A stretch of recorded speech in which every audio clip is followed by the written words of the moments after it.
Fernando Alonso va-t-il devenir le prochain pilote Red Bull, tout simplement pour la 2025 de Formule 1? Fernando Alonso, lui, pense qu'il qu'il est sur les tablettes de Red Bull pour rejoindre l'écurie en 2025. Je pense que je suis sur la liste, car je n'ai pas de contrat pour le moment pour la saison prochaine, donc pour 2025. Il veut mieux être sur cette liste que sur d'autres. Bon, quel autre semblerait-il qui valait mieux être sur la liste de Red Bull pour l'année prochaine? Mais il faut mieux se poser cette question.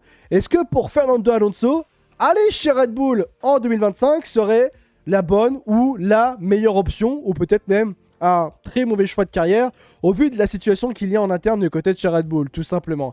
C'est une bonne question qu'on peut se poser dans le sens où... déjà, il y a une première chose. Est-ce que c'est pour remplacer Perez, ou est-ce que c'est pour tout simplement remplacer Max Verstappen, qui pourrait tout simplement quitter Red Bull à l'issue de cette 2025 de Formule 1 pour rejoindre Mercedes, au vu des tensions, de l'escalade des tensions qu'il y a en interne du côté de chez Red Bull? Là aussi, c'est une bonne question, parce que il y a deux différentes manières d'arriver du côté de chez Red Bull. Si tu remplaces Perez, ça veut dire que l'escalade des tensions est totalement terminée du côté de chez Red Bull. Absolument, totalement terminé. Il n'y aura plus de tension finalement interne du côté de chez Red Bull. Peut-être même que ça voudrait dire que Horner aurait quitté Red Bull d'ailleurs au vu de l'escalade des tensions. Et donc ça veut dire que oui, finalement, ce serait le meilleur moment pour Alonso, et ce serait même peut-être le bon choix pour Fernando Alonso de rejoindre effectivement Red Bull Racing. Dans le sens où ça veut dire que l'escalade des tensions serait terminée, Horner serait parti, et donc tout l'état-major de Red Bull resterait en tant que tel du côté de chez Red Bull. Ce qui pourrait permettre donc à Fernando Alonso d'avoir une voiture capable de se battre pour le titre. S'il arrive chez Red Bull en remplaçant Sergio Perez, en remplaçant Max Verstappen, là c'est une toute autre histoire. Parce que s'il remplace Max Verstappen du côté de chez Red Bull, ça veut dire que Red Bull, il arriverait dans une écurie qui est Red Bull, qui ne serait absolument plus la même que celle de Max Verstappen. Il n'y aurait plus Adrien Newey, il n'y aurait plus Pierre Vacher, il n'y aurait plus la direction technique, il n'y aurait plus le mode parcours. Il resterait bien sûr, oui, Christian Horner. Mais dans une écurie qui serait fracturée par rapport à l'histoire de comportement inapproprié, au vu justement où il y a effectivement l'escalade des tensions qu'il y a actuellement du côté de chez Red Bull. Ça veut dire qu'il arriverait à Alonso dans une écurie qui est fracturée. Est-ce que cette écurie serait capable d'aller chercher le titre mondial en 2025? Donc du coup, ça j'aurais des grandes questions. La Isaac Hachab qui serait devant la Red Bull, oui, aussi. Ah bah... Bah en fait oui, bien sûr on rigole par rapport à ça sur le fait de Visa Cash App, mais du moins c'est la situation qui est en tant que telle. Il y a deux choix pour Fernando Alonso pour arriver du côté de chez Red Bull. Enfin il y a deux choix, deux manières du moins. Est-ce qu'il va arriver de la meilleure des manières, s'il y arrive en tout cas? Et même aussi au-delà de tout ça, est-ce que c'est une bonne chose pour Fernando Alonso de quitter Aston Martin, de devenir champion du monde? Depuis 2021 ils sont dans ce plan-là. Un plan qui était un plan quinquennal. On va pas se cacher que le plan quinquennal va devenir plus long.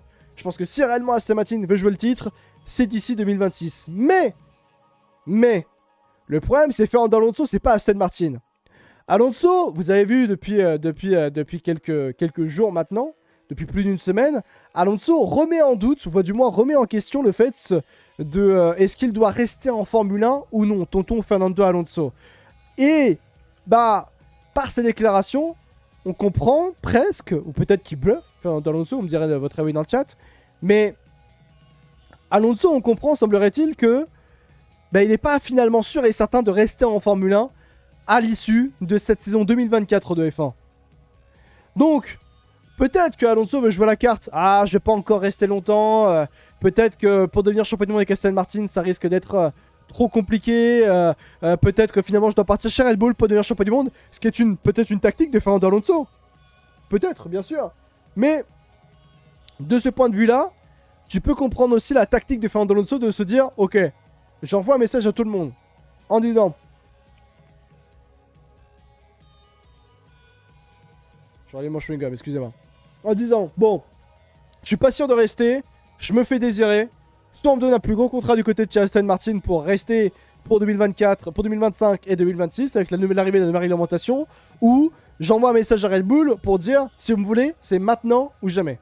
C'est tout à fait ça, c'est une tactique que Fernando Alonso est en train de mettre en place pour que chez Aston Martin, on lui donne tout, tu vois.